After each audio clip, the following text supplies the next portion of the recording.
Gipalapdan karon sa kapulisan ang investigasyon ining pagpusil patay sa usa ka lalaki sa Barangay Alang-Alang, Mandaue City nitong Sabado sa udto. Nang hipos pa ang kapulisan og CCTV din usa sa nakuhaan ang pagsunod sa mga suspek sa biktima o nisibat human sa krimen. Ang report ni Nico Serino.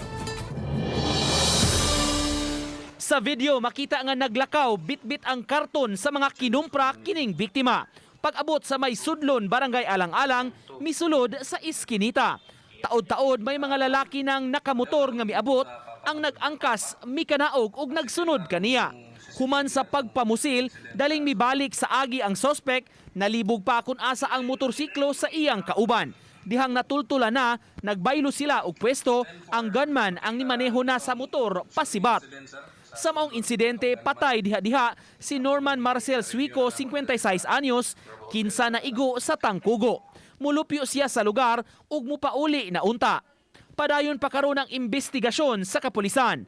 Matud sa hepe sa Station 1, nang hipos pa sila og dugang CCTV sa mga giagian sa responsable.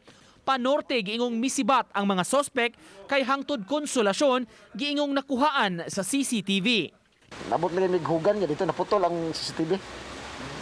Kaya ang the rest, sunod ato ang CCTV, wala mo function ba na, kaya ko kung skilat. Nagapon kay Sunday man, sirado ang uban, so balik ko na mo karon. Usara sa gabala niya, silencer mo ko, walang kabati ang buto ang mga tao dito. Gisusi pa sa kapulisan ang tanang posibleng hinungdan sa krimen. Usa niini kalambigitan sa drogas. Mangyang umaga doon na read po na mo. Ang ilang balaya, kanapon siya, taon na, involved sa bisag wala lang magmina ng drug related, pero ang gisubay ang mga ubang anggol. Background check na to siya. Wala namo nakuhaan og habig ang pamilya sa biktima. Uban ni June Solon, Nico Sereno, Balitang Bisdak.